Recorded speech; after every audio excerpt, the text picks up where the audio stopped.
Welcome to the Bankless Summit, a series of talks from speakers all around the Ethereum ecosystem, which were presented at a one-day event hosted the day after DevCon called the Bankless Summit. Mike Neuder spoke at the summit talking about how ETH is permissionless money. Mike is a researcher at the Ethereum Foundation, and this talk is a formalization of an idea that combines the strong property rights assurances that Ethereum's Stage 2 rollups offers, along with the monetary networks that they create, along with the sound money properties that ETH economics has, all wrapped together into a single talk, along with some very apt quotes from Hayek, Graeber, and Mises to make this one of the stronger articulations of what ETH and Ethereum are in 2024. I hope you enjoy, because I certainly did, this talk from Mike Neuder. But first, a moment to talk about some of these fantastic sponsors that make this show possible. If you want a crypto trading experience backed by world-class security and award-winning support teams, then head over to KRAKEN, one of the longest-standing and most secure crypto platforms in the world. KRAKEN is on a journey to build a more accessible, inclusive, and fair financial system, making it simple and secure for everyone, everywhere, to trade crypto. KRAKEN's intuitive trading tools are designed to grow with you, empowering you to make your first or your 100th trade in just a few clicks. And there's an award-winning client support team available 24/7 to help you along the way, along with a whole range of educational guides, articles, and videos. With products and features like KRAKEN Pro and KRAKEN NFT Marketplace and a seamless app to bring it all together, it's really the perfect place to get your complete crypto experience. So check out the simple, secure, and powerful way for everyone to trade crypto, whether you're a complete beginner or a seasoned pro. Go to kraken.com/bankless to see what crypto can be. Not investment advice. Crypto trading involves risk of loss. Centralized finance held all the power, and now DeFi gives it back to you. Enter the unlimited era with dYdX Unlimited, featuring instant market listings where you can list and trade any market instantly with liquidity. Experience trading like never before with all the trading tools you know and love, all on-chain. And then there's MegaVault, your gateway to automatic liquidity and yield. Just deposit some USDC and start earning yield immediately. It's so simple, and dYdX Unlimited comes packed with so much more. Leveraged prediction market perpetual futures, instant deposits, and there's even a revamped trading rewards program to get rewarded for every trade you make. So visit dYdX.trade today to get started. Launching a token? Worried about the IRS? Talk to TOKU for 5 minutes to learn how to save hundreds of thousands of dollars for you, your team, and your investors. Now, if you do an initial consultation, TOKU will cover the cost of your token valuation, which is what you need for your launch. So don't wait. Reach out to the team right now at team@toku.com. That's team@TOKU.com. How's it going? Okay, raise your hand if you were at DevCon. Okay, pretty much everyone. So yeah, thanks for coming. Second half of the day of the conference after the conference. So thanks for sticking with us. Yeah, the title of my talk is "The Ticker is ETH," which is this kind of meme that Vitalik tweeted out. But really, the true title is "ETH is Permissionless Money." So that's kind of what we'll go into. And yeah, I'll divide the talk into two halves. The first half will be ETH is permissionless. And so we'll kind of talk about property rights, about what I think is the most important feature of Ether, the asset, and how it spreads property rights to the L2s and kind of beyond. And the second half will talk about money. And that'll be kind of my own personal take on how I think about money and how Ether spreads as a monetary asset as well. So yeah, let's jump right into it. So ETH is permissionless. And I'll start with a few quotes to kind of motivate why this matters. This one's from Hayek, and he says, "What our generation has forgotten is that the system of private property is the most important guarantee of freedom." And a similar sentiment from Milton Friedman: "I think that nothing so important for freedom as recognizing in the law each individual's natural right to property." So yeah, both of these kind of allude to the same point and really is the core of why I'm super excited about Ethereum and crypto generally, which is it gives strong property rights to digital assets. And that's fundamentally the value proposition of Ethereum and ETH asset to me. So how does this work? What are property rights of ETH? I think it's useful to start with ETH on the L1 and kind of remind ourselves from first principles what ETH as, what purpose it serves on the L1. And it's pretty amazing. We can summarize it in, I think, one sentence pretty succinctly by saying, anyone can permissionlessly store, send, and program ETH, the native asset, right? And this is kind of remarkable in its own right.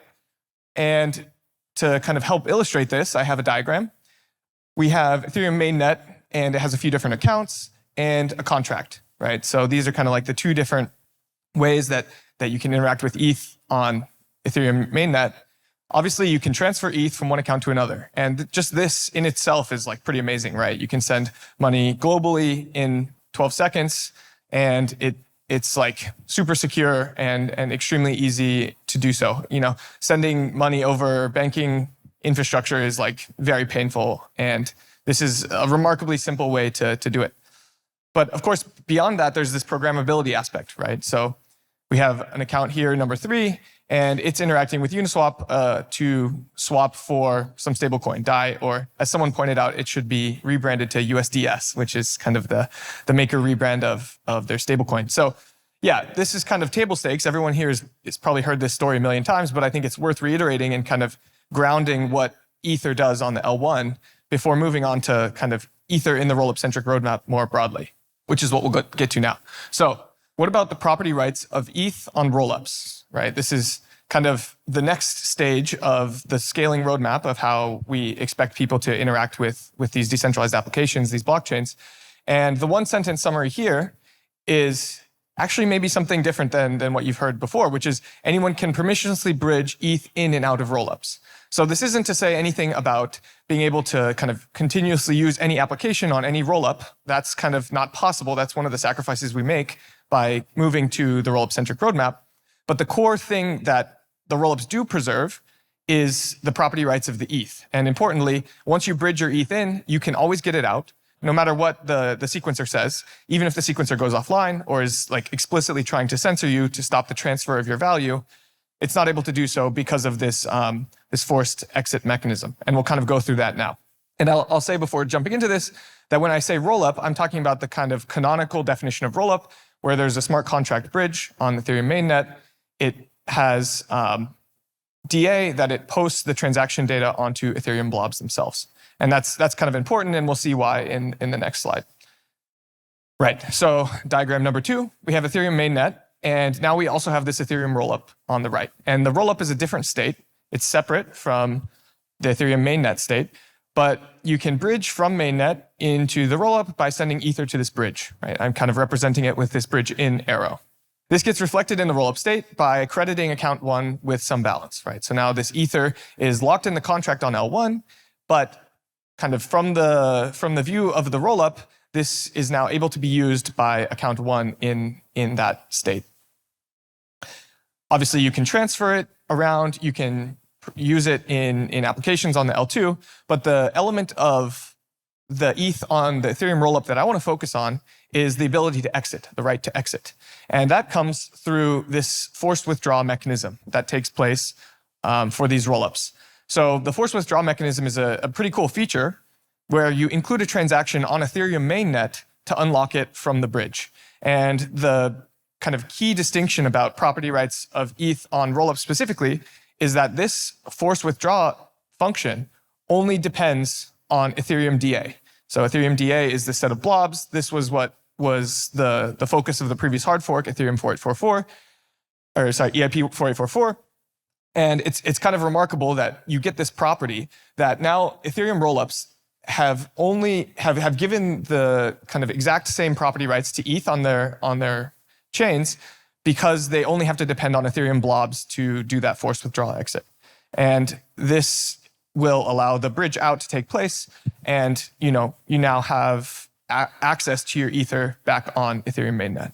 This is kind of what I mean when I say that Ethereum rollups don't only scale Ethereum execution, but they also scale the property rights of ETH asset as it kind of moves around this L2 ecosystem. But what about property rights of ETH on non-Ethereum DA L2s, right? So this is a very common pattern that people are saying, oh, the Ethereum blobs are going to be too expensive. There's only 3 per block. So we're going to use non-Ethereum DA like Celestia, like EigenDA, to post our L2 transaction data. So I think this is fine. I don't think that type of construction is kind of categorically wrong or that no one should use it. But it's important to acknowledge that this changes the property rights of ETH on those systems. And in particular, you now no longer have the exact same guarantees and kind of strong censorship resistance that you had previously. And this is why. The reason is this kind of first italicized part of the sentence, which says, if the external DA layer is live, anyone can permissionlessly bridge ETH in and out. So now you have this kind of added trust assumption, right? you have not only Ethereum mainnet, but you have to depend on some other data source in order for this forced withdrawal to take place. And I kind of put the cart ahead of the horse there. Let's just show this on the diagram, right? So same diagram as before, except we have this new thing, which is another blockchain. It doesn't necessarily need to be a different blockchain. This could be like an Amazon S3 bucket. But the point is the DA is coming from some external source. The bridge inflow is quite similar as before. You send ETH from an account on L1 to the bridge contract. That gets reflected in the state. Oh, and I should say, the right-hand side is an Ethereum optimium. I use that word to kind of succinctly say an Ethereum optimistic rollup that posts its DA to a different DA layer, not the Ethereum blobs. So it's kind of one of those words that sounds like a sci-fi term, but whatever. It's succinct for this case. So yeah, as before, you can kind of interact with Ether on this L2. But again, the thing we care most about is this process of force withdrawal. How do I get access to my ETH if the sequencer that is sequencing this optimium goes offline or is actively censoring me? And the kind of key dependency that we inject here is that this check validity function now depends on some external DA source. And now your property rights kind of fundamentally have shifted from being only centered on the Ethereum mainnet and the Ethereum validator set to depending on this other blockchain as well. And only after that check passes will you be able to bridge the Ether out of the bridge contract into your account number one. And then one quick aside. So we just talked about like all of this was just focused on Ether, the asset specifically, on L1s, or on L1, on L2s, and on optimiums. But people also think about, when they're talking about programmable money, oftentimes they kind of say, what about USDC? What about USDT? Like these things are denominated in US dollars. This is something everyone's very familiar with. And it has the same kind of programmability. It still has that ERC20 native token interface. Like you can do most of the things that you do with ETH. But the reality of the situation is that you have no property rights with either of these because you are effectively banking with the stablecoin issuer who has the real dollars that back the stablecoins. So these two Dune histograms or bar charts show the increase in the number of banned addresses for USDC and USDT. And these numbers are only going up.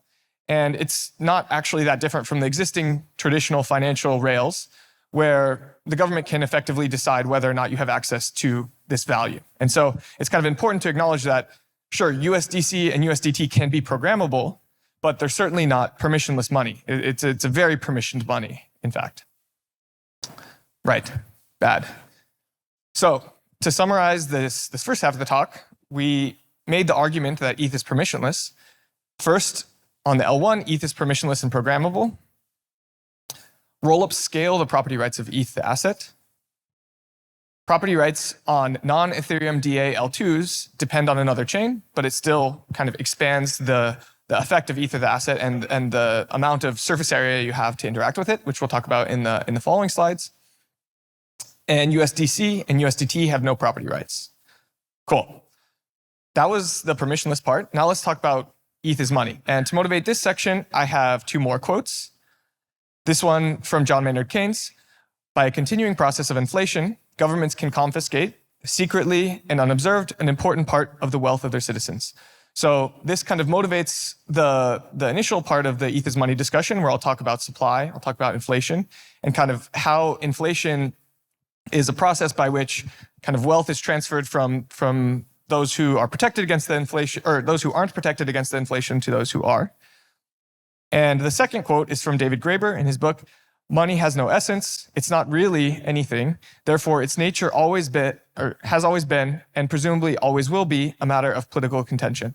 So I put this quote up there just to kind of caveat emptor that this is my opinion of what ETH is money is. And hopefully it's just like a useful additional framework for you to think about. But clearly, like there's no definitive thing that we can say what money is or that ETH is money specifically. So yeah, that's kind of, your mileage may vary.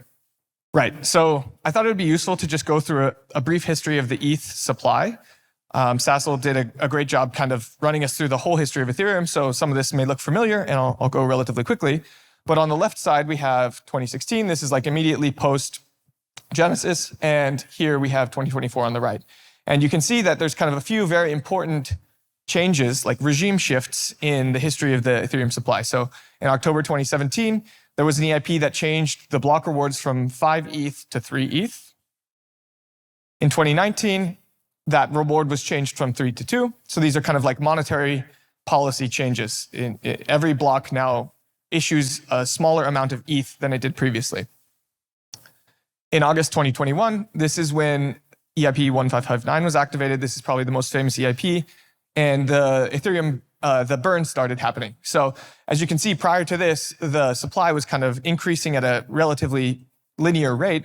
But at this moment, you have the burn kick in. And now, not only do you have the inflationary pressure of block rewards coming at each block, but you also have a burn that is resulting from transaction fee usage on mainnet. So that kind of leads us to the most important day in Ethereum history, September 22, where the merge happened. And we no longer have proof of work rewards, right? And you can see that at this point, like for the past 2 years effectively since then, the supply of Ether has completely flattened out. And it's right about 120 million Ether tokens in existence. And yeah, effectively the total growth of the supply has plateaued. And one more date to point out, March 2024, this is about 6 months ago now, which is when 4844 went live and blobs came out. So as you can see, like this didn't really impact the supply very meaningfully, even though a lot of the L1 activity did start to migrate to L2s. And that's because if you look at if you zoom all the way out on the total supply change, view of Ether, the asset, the amount of inflation is like effectively a rounding error at the current moment. Cool. So just to kind of double click on that, let's look at the numerical values for ETH inflation, because I think it's interesting to kind of see and think about compared to other assets.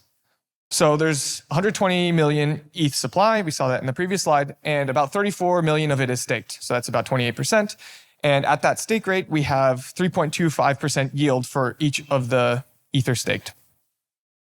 So you multiply that through and you get about 1 million new ETH per year, which is less than a 1% annual inflation rate, right? So, if you think about compared to fiat currencies that have seen like much higher inflation rates recently in the US and, the target of 2%, we're already like way below that in terms of what Ethereum supply is growing at currently. On the Solana side, things look slightly different.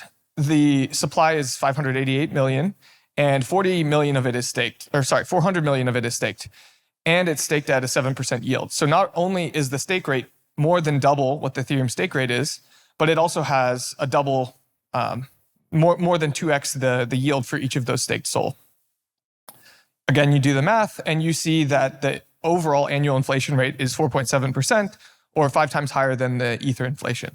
So this is kind of just another point of comparison to another asset in the ecosystem and showing that the monetary properties of ETH are actually very, very good kind of compared to this.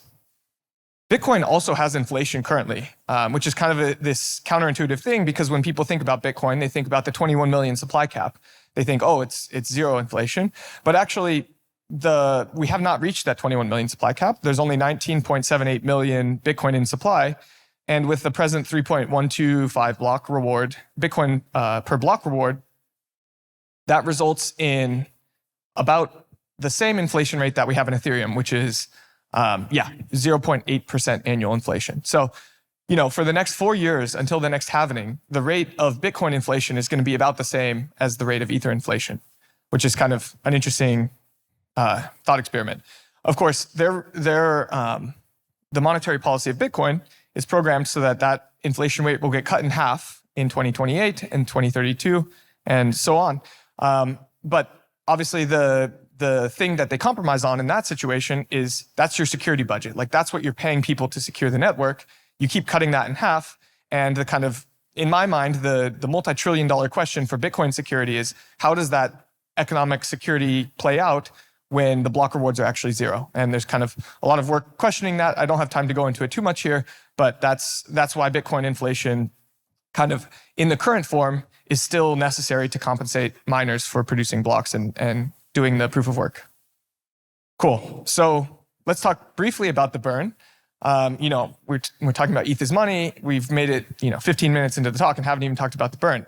So currently on the L1 transaction fee level, over the past 30 days, we're kind of amortizing it out to about 470,000 Ether burned per year, which is pretty remarkable given that a lot of the L1 activity has actually already migrated to L2s. Like we're still burning a lot of ETH on the L1, and there's still clearly demand for L1 block space. And I think a very important point about the burn is that it's highly dependent on market conditions, right? So currently we're in a period of high volatility, prices rose after the election, stuff is happening. So people are very eager to consume block space and very willing to pay high transaction fees to interact with the Ethereum state. However, there's going to be periods where there's not as much demand to use the Ethereum block space, the burn will go down. And so I view the burn as kind of this natural absorbent of business cycles, right? There's kind of periods of inflation, periods of deflation, but overall you still have the kind of underlying block rewards that come from participating in proof of stake that serve as like the honesty budget. This is how much we're willing to pay people to run proof of stake, and this is critical to keeping the chain online and safe. And yeah, just as kind of a reminder, we're only producing about 1 million new ETH per year. So even after 4844, after a lot of L2 activity migrates, we're still burning 50% of the total inflation per year just through L1 base fees, which kind of leads directly into the second question, or the next slide, which is, what about burning from L2 usage? And the way that L2 usage gets reflected into the burn is through blob fees. So blobs are these data types that are written to the Ethereum blockchain. L2s pay to post this data to the Ethereum network. And it's kind of worth going through the napkin math to see how much block space can be exported to L2s and how cheap transactions can still be while continuing to burn a lot of Ether on the L1. And this is kind of like alluding to Justin's point earlier, which is in his vision, there can still be very cheap transactions on L2s, but those transactions will still in aggregate end up paying a large amount for Ethereum DA and for that like very strong property right guarantee that is provided to the L2s. So the kind of full dank sharding DA layer vision of Ethereum has 128 blobs per slot, and you can kind of multiply that out to get to 2 gigagas per second. So that's 2 billion gas per second. In terms of transfers and swaps, that turns into 95,000 transfers or 6,000 swaps. So these two things have different gas costs, but this is just like two reference points to think about how much scale can be absorbed by these L2s given 128 blobs per slot. To fully offset the issuance, which is just kind of like a reference point for how much each of these transactions would have to pay to allow the burn from blob fees themselves to offset the issuance completely, is 1/10 of a cent per transfer and 1.5 cents per swap. So the point here is that in aggregate, these transactions are still effectively zero for all intents and purposes for the users, but in aggregate, they can burn a lot of ETH. So the TLDR is L2 transaction fees stay low and can burn a lot of ETH. Cool. So the first part of this moneyness arc was really talking about ETH as a store of value, right? We were paying attention to the supply, we were thinking about inflation, but there are other elements of moneyness that are probably worth calling out and worth digging into when we think about Ether, the asset, and how it is interacted with across the ecosystem. So this is the last quote. This one's from Adam Smith. He says that wealth consists of money, or in gold and silver, is a popular notion which naturally arises from the double function of money as the instrument of commerce and as the measure of value. So if you Google kind of like what is money, you almost always see kind of a version of this statement, which is that it's a store of value, it's a medium of exchange, and it's a unit of account. And this quote kind of focuses on the second two, which I'll now like highlight specifically about Ether, the asset, across the L2s. ETH as a medium of exchange. So the one sentence summary here is that ETH is the natural instrument of commerce, using Adam Smith's words, for paying gas and for use in applications. So back to our diagrams. We have Ethereum mainnet here. And when we're talking about instrument of commerce, there's kind of like a few things that this kind of represents in my mind for how ETH is used on the L1. First, it's both used as the gas token and it's useful in DeFi on L1 itself. So you might send it from an account to Aave to lend against it, or you might use it in Maker to mint USDS. But the point is, in both of these cases, Ether is kind of both being used to facilitate this transaction. It's kind of the lubricant that allows this transaction to take place. And it's also used in each of those applications as the medium by which the value is stored. Of course, you can also bridge, as we've been talking about repeatedly. And if you bridge into an Ethereum rollup, you can do many more things. And ETH is still being used in a medium of exchange way throughout the rollups ecosystem too, right? So you might swap with different pools on Uniswap to buy other tokens, or you might use EAS, the Ethereum attestation service, to make attestations. But the point is, in each of these cases, you're still using Ether as the medium of exchange in the L2. Also, you can bridge to Ethereum Optimiums. And in my mind, Optimiums serve the best role as kind of the lowest security transactions. You might bridge a smaller amount of ETH there because you don't have the same property rights that you do on mainnet or on a rollup, but you're still willing to kind of do the long tail of activity, the high volume activity that might come up in SocialFi. So you might send a cast to Farcaster. You might battle your Axes and Axie Infinity. But the point is, you're still using Ether as the medium of exchange to facilitate this on-chain activity. Right, what about ETH as a unit of account? So I summarize this in one sentence as ETH is the default measure of value for pricing and economic security. So a few examples of this. We have Ethereum mainnet. We have kind of two Optimiums on the top right and an Ethereum rollup on the bottom. And when I talk about measure of value for economic security, I think the best example of this is Eigenlayer and restaking, right? So this is a way in which the economic security of other chains actually can depend on Ether, the asset. And this spreads the meme of Ether being used to price security throughout the ecosystem. And for those of you not familiar, Eigenlayer allows Optimiums or other L2s to effectively use the Ether that is bridged into the Eigenlayer contract to provide economic security for those chains. And the reason for that is these other chains might want to run a proof of stake network, but the value of their own token is not sufficient to create economic security for their proof of stake chains. And Ether in this context provides like a very strong guarantee around the economic value of your security. And that kind of exports the numeraire of Ether to these other ecosystems as well. Another example of unit of account is kind of this idea of pricing, right? And so if you bridge into an Ethereum rollup, you also might want to buy some meme coins with Uniswap. And if you look at kind of lots of the Uniswap pools, very oftentimes the numeraire pair of that a meme coin is pooled with is Ether, the asset, right? So ETH provides liquidity across all of these pools, and it's served as the value that other things are measured against. Same with buying NFTs. You might want to buy a Milady, and NFTs kind of historically have always been priced in ETH. So again, this is another example of the value of Ether being used to kind of price other assets in the crypto ecosystem. Cool. So to summarize the ETH is money section, we have the Ethereum supply being stable. We have inflation that's low and sustainable. We have L1 burn offsetting half of the existing inflation, and L2s burning ETH while preserving subcent transactions through the consumption of Ethereum blobs. We also have ETH as a medium of exchange and as a unit of account throughout the broader crypto ecosystem. So to kind of summarize with one giant picture, I like this idea of kind of concentric circles growing out and this being more and more surface area exposed, more and more on-chain surface area that Ether can be used both as a permissionless money and also as a money itself. So kind of first thinking about ETH as a permissionless asset, as a bearer asset, we have the ability to transmit and program Ether on the L1.